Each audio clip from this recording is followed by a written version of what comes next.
Siguradong ganado sa sotanghon gisado. Let's go!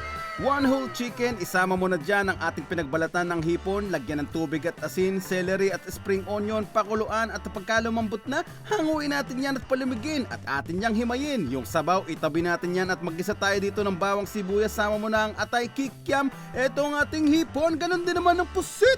Ito yung hinimay nating chicken. Isang kutsa mga paps. Ito na, pwede na tayo magtimpla, toyo, paminta, oyster sauce, haluin. Samahan mo ng shrimp cubes kahit allergic at idagdag mo na rin ang ating mga gulay. Let's go! Wow naman! Lutuin lang natin yung ating noodles sa pinaglagaan natin ng chicken at shrimp. Wow naman! And then pampahabol na lasa, dark soy sauce, sesame oil, fried crushed garlic.